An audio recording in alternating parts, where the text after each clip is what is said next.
To our big story today, the New York Times making a major revision to its latest report about another sexual misconduct allegation against Supreme Court Justice Brett Kavanaugh.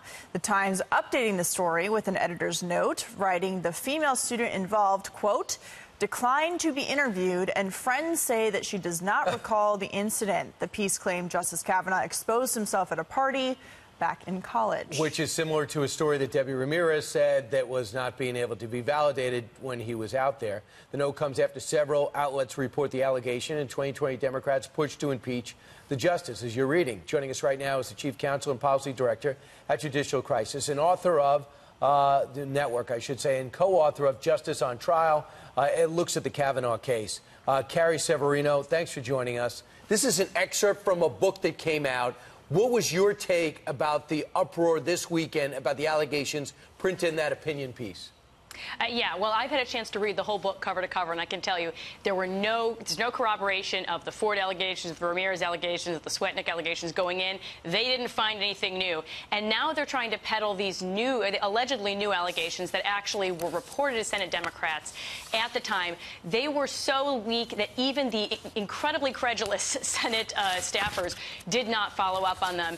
And then, of course, they left out in their New York Times coverage of the piece that the very woman alleged to have been involved in these allegations herself says she doesn't remember them. So this is the weakest of the weak type of allegations. It's really a shameful attempt to reignite these smears against Judge Kavanaugh that are utterly baseless. Carrie, throughout this whole process, inconvenient facts, the narrative about Justice Kavanaugh have been ignored. And after the committee hearings, as you know, the Senate came out with that 400-page report that was the investigation chasing down leads of doing a number of interviews. And they actually found no evidence that corroborated any of the allegations against Justice Kavanaugh, but actually did find a number of witnesses refuting the allegations that had been made.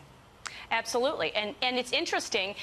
Buried in the book are even corroboration of some of the same things that we found in Justice on Trial, like how concerned Leland Kaiser was after looking back at Christine Blasey Ford's allegations and saying, this doesn't add up. There's a lot of things they just kind of brush over, like the fact that people not only don't corroborate things, but undercut the allegations. The fact that Democrats are using this to call for impeachment, to call for more investigations. Really, this strikes me as a political attempt here by liberals in general. They want to intimidate the court. They want to intimidate Justice Kavanaugh, and I don't think it should work. Your book became a bestseller by Hemingway because there was such thoroughness to it. It was reporting. It wasn't opinion. And this guy, Max Stier, who is he? He's a lawyer from Washington who says he remembers the story, but the accuser doesn't remember the story. What could you tell us about this guy? Right. They don't mention that Max Stier, who they present as just a neutral thought leader in Washington, he actually worked for Bill Clinton back when he was defending him against the Lewinsky scandal. That's when Brett Kavanaugh was on the other side. These guys go way back.